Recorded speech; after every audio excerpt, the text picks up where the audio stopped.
Hey guys, so today I wanted to talk about the slipper clutch on your Slash 4x4, what its job is, and an upgrade that you can do for that. So to begin, you're going to need to take off the rear end of your car. So you just do that by taking off the 4 screws, 2 here on the top, and then the 2 underneath. I already did that, and the back end will pop right off. You can set that aside. And then this part here, attached to your spur gear, is the slipper clutch assembly. So this you can just wiggle out and it'll come loose. Perfect. So there's a slipper clutch. This is your motor mount and the bearing, your drive shaft inside there. So this is the part that we're talking about, and you'll notice I've actually already upgraded part of this assembly. So the slipper clutch has a couple components. We'll just go over them real quickly. This is, of course, is your drive shaft, and there's a set screw there that you tighten that to. Then you notice there's a lock nut, a spring. This is a bearing nut. So this basically sets right inside the bearing that's in your motor mount. Doesn't let it go any further. Then you have your spur gear. Then you have these little brake pads kind of things here, and then the back of the actual slipper clutch. So basically, how the slipper clutch works is if there is, well, first, you can't really see it from here, but basically inside the spur gear is a bearing, and we'll see that when we take it apart, that goes on this rod. So if this was loose, the spur gear would spin freely without spinning the drive shaft. But when you tighten this spring and this lock nut and basically push pressure against the spur gear, there's a pin that locks the back of the slipper clutch in place here. So it pushes the spur gear all the way against these back pads, or this back plate here. The pads themselves are actually attached to the slipper clutch with these screws. To the spur gear with these screws here. So you'll notice, when it's in your car, the motor pinion spins spur gear, drive shaft moves normally. That's the purpose of tightening it with this spring here, as you can adjust the tightness. Because what this is designed to do is if there's high tension on your drive shaft, most practical example is if you're going off a jump, you're landing the jump, and that moment where you hit the ground right after you jump, there's a lot of pressure coming up on your wheels, even if it's just for a split second. If there's high tension here on the drive shaft from the rear axles, or can even be the front axles, but mainly the rear axles, this spur gear will actually slip. So the spur gear will actually, if this drive shaft is basically in a stuck position and the motor pinion spinning, it'll spin the spur gear. These brake pads will spin against the back plate here, but it won't actually spin the drive shaft. And so that basically gives it a little slip. And so the benefit of that is it'll give your rear axles a bit of a break, so that way you're not putting a lot amount of force or spinning motion on your axles as you're under a high tension area, and it allows it to slip, which is nice. And then as soon as you get traction back on your tires, then it'll spin normally. So typically the slipping is designed to happen for very brief moments of time when there's a lot of tension or something in the way, basically, of your drive shaft spinning. Now what can happen is if this is too tight, then there won't be any slip at all, and your rear axles your front axles will always have power. They'll always be spinning. And what that can lead to is broken rear axles, because they're spinning under high tension or high resistance times, and that tension just snaps the drive shaft. So if you notice that your drive shafts are snapping, you're breaking rear drive shafts a lot, it could be because your slipper clutch is too tight. It could also be, how you drive. Typically, if you're coming down from a jump, right before you land, you just want to let off the throttle, so that way you're not putting pressure on your rear axles or your drive shaft or your slipper clutch to handle that. And then as soon as you land, you can accelerate right out of the jump. But in practical use, if you're just playing around, slipper clutch will save you a lot of broken rear axles. However, if this is too loose, it's going to be slipping too much. Basically, you're going to lose a lot of power from your car because it'll just be spinning. It won't actually be delivering power. It'll be slipping. And what that can do is it can actually cause heat buildup, because you can imagine the friction, even though it's tight now. If it's loose, if it's spinning a lot, it's going to build up friction. It's going to build up heat.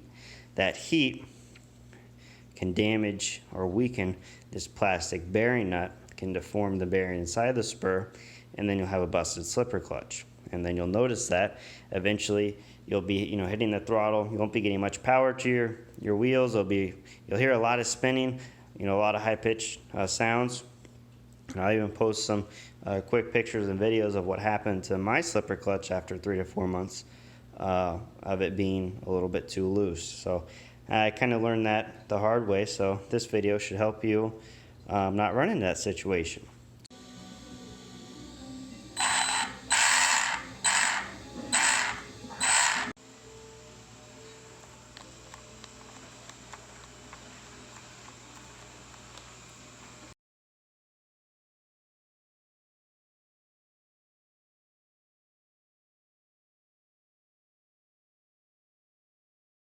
So you'll notice this is probably looking a little bit bigger, this part here, than your standard slipper clutch. If you notice, I actually have the part here. This is a standard slash 4x4 piece that comes with your slash. This piece is actually designed for the eRevo. But what's nice is this will fit on your slash slipper clutch assembly. So this is what the standard setup looks like, the stock setup. So you'll notice this is the part that screws in through the slipper clutch. These are the pads. They're made out of this kind of like rubber material, and it goes against a smaller little plate here, and then this goes on top. And of course they line up so it's nice and flat and everything, but this is your standard size. If we compare it to the eRevo, see it's much smaller. So the eRevo, heavier duty, it also comes with these metal, aluminum little brake pads, and just a bigger all-around assembly. So that's pretty nice. The benefit of the larger assembly is it's a little heavier duty. These pads can handle slipping more often, and they won't heat up as much. There's more area for the heat to dissipate. So you can actually just run this standard with a plastic nut. You should be fine. Now they also make, Traxxas makes, this is a aluminum bearing nut. So we're going to be putting that on. I just got that in today. So we're going to be doing that upgrade. I'll post the part numbers for these kits, but it's typically, I think there's 2 eRevo kits that you can buy. Typically they're like $5, $6 each, and this is a couple of dollars as well. So typically, for 15 bucks or so, you should be able to do this upgrade and then never have to worry about it again. So let's get into it real quick.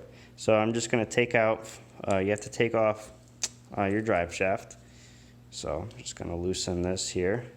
When you apply this back on, you want to be sure to put a dab of blue Loctite on there. Now you can either use a wrench. I use a little socket driver just because it's easier for me. And this is a 5/16 socket, so you can put that on. Now, if you're taking it off, it's probably loose, you can just do this by hand. And then actually, this is probably a good example, right? I just loosened it up. See how it's able, if I can hold this with my wrench here. Okay, so I'm just gonna hold this steady and then watch me spin the spur gear. See how that's spinning? But so this is kind of a simulation, of when it's too loose, what's gonna happen. If there's high torque, you know, just like this, it'll spin fine, but it's gonna be slipping really easily if it's too loose. So we're gonna go ahead and take this nut off. Of course, as I just said, it's gonna be too loose. So you can kind of just put your little adjustable wrench on the back side there, and then loosen that nut up, and you can just take it off by hand. Set that aside. This is a little spring. Set that aside as well. Here is the plastic bearing nut. Now, typically, you'll want, as I have here, I have one of the Traxxas Teflon washers. Let me go ahead. You gotta be kind of careful with this part. As this gets loose, these pads will fall off, because I'll show you why. So I want to save this Teflon washer. We'll get into that when we put it back together.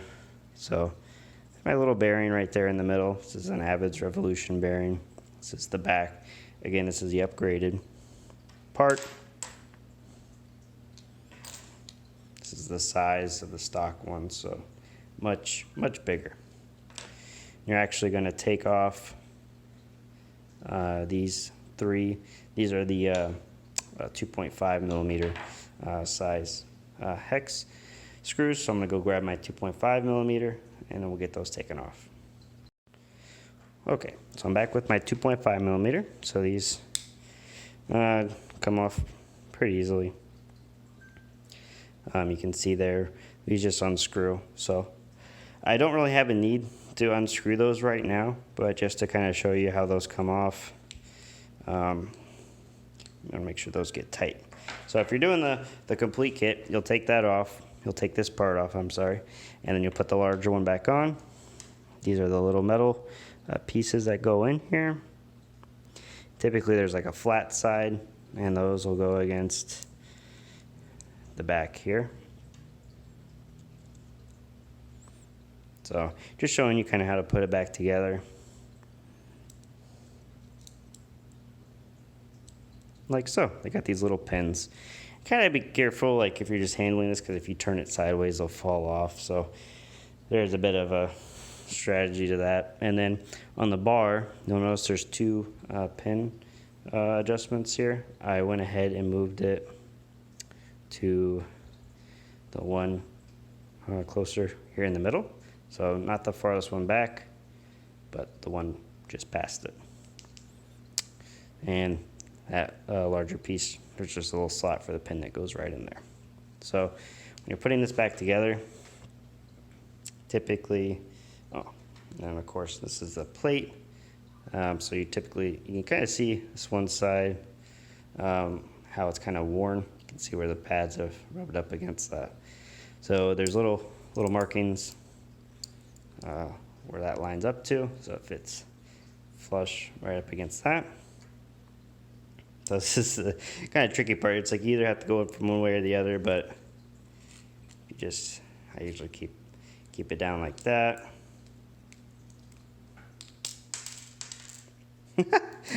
Perfect. The pads came loose. So that's kind of the struggle. So you put the little pads back in.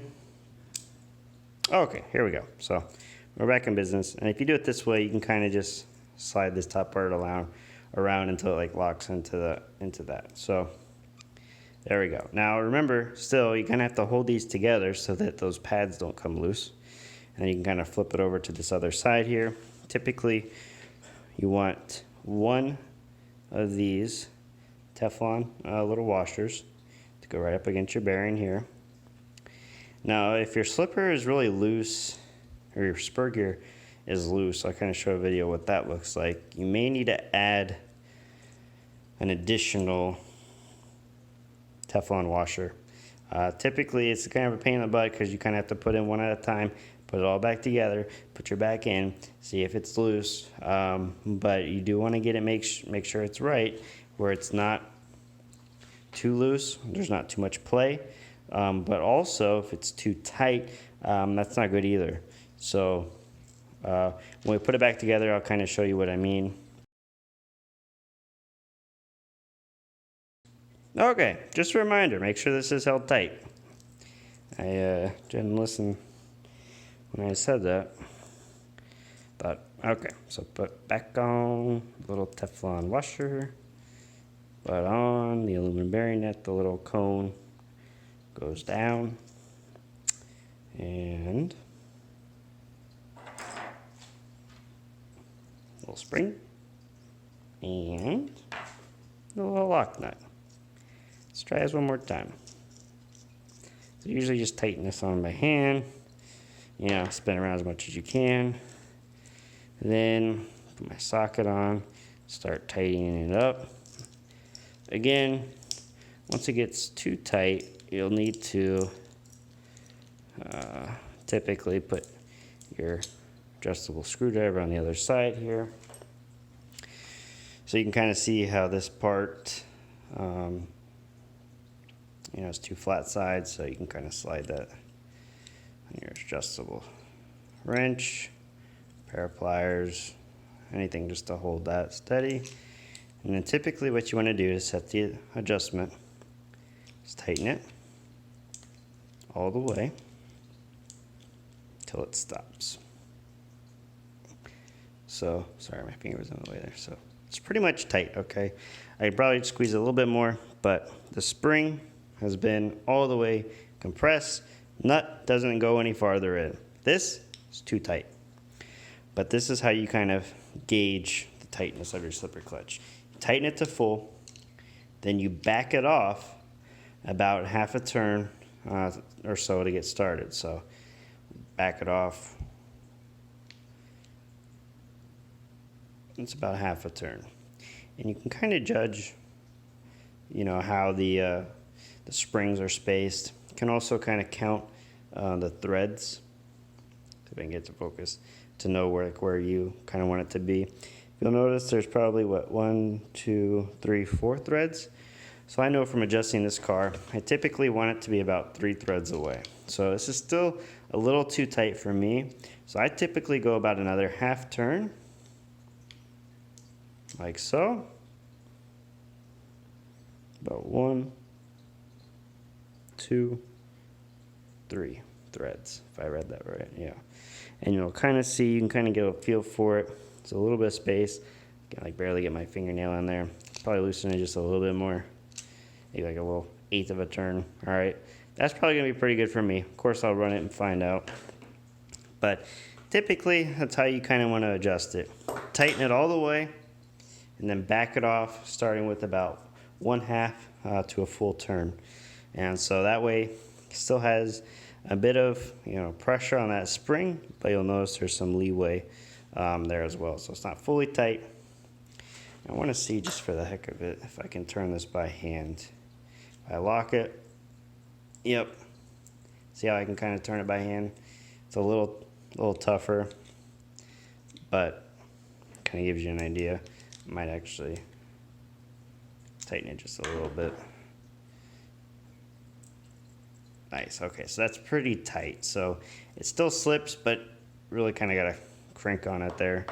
So it's about where I have mine set up. So anyways, then you're gonna put this back on, the little grub screw.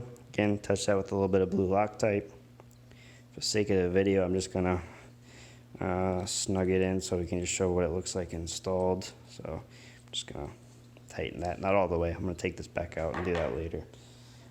I'm gonna put this in. There's a couple ways you can do it. This is the easiest way I found to do it. Put this back in. And I'm actually gonna pop off a spur gear cover here, just so we can look inside. See how everything lines up.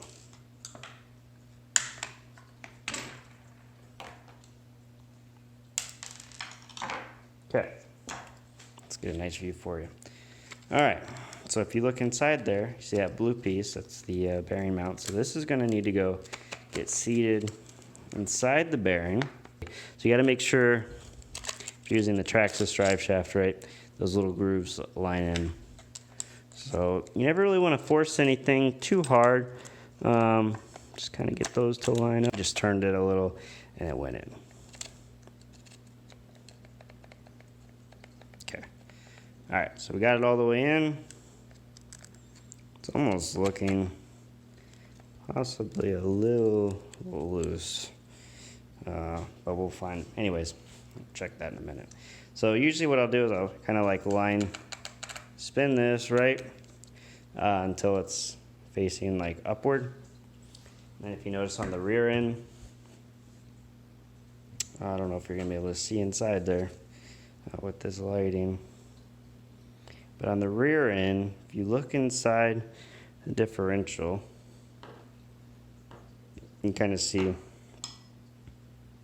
right in the bottom, like right there, and then along the top, it's basically keyed to accept those two flat sides. So typically what I'll do is I'll just spin the wheels right until that's facing up. Perfect. So I know this is facing up, this is facing up.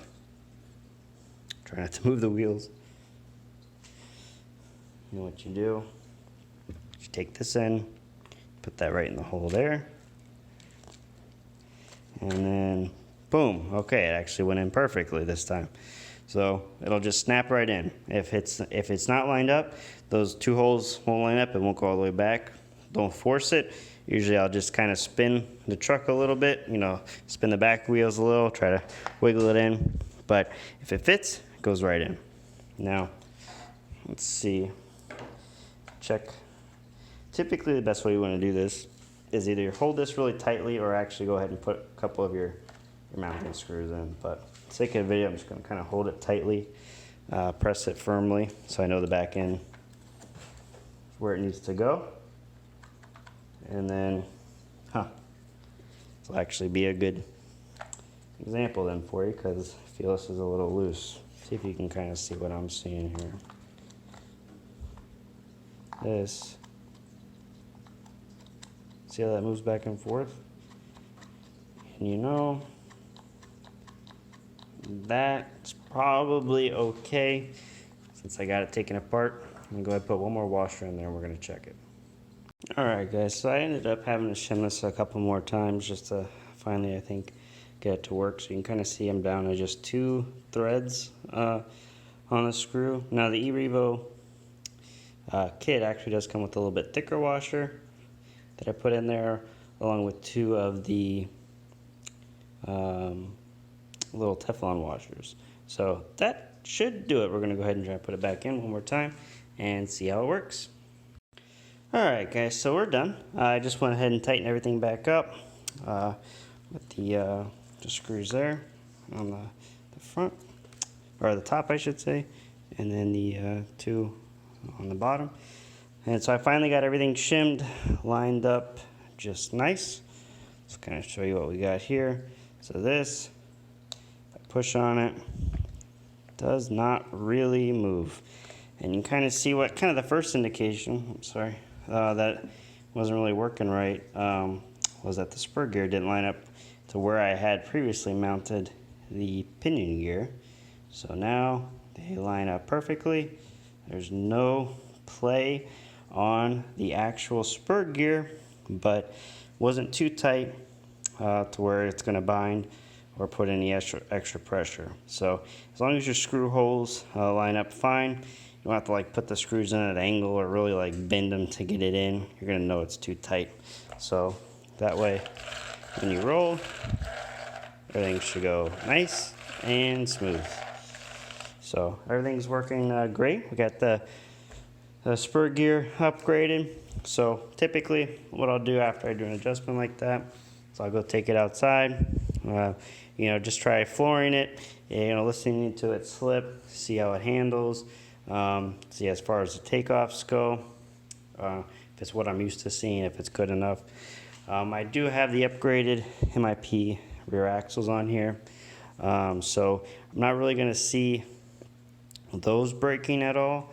So I can typically get away with leaving this a little bit tighter, but I still want it to slip just to make sure, because that's what it's there for, and just to not put any extra stress on any other parts of the car. So hope this video was helpful for you guys. Sorry, we ran into some issues. It took a little bit longer, but hopefully that might help you if you run into those same issues. And if you got any questions, post them below.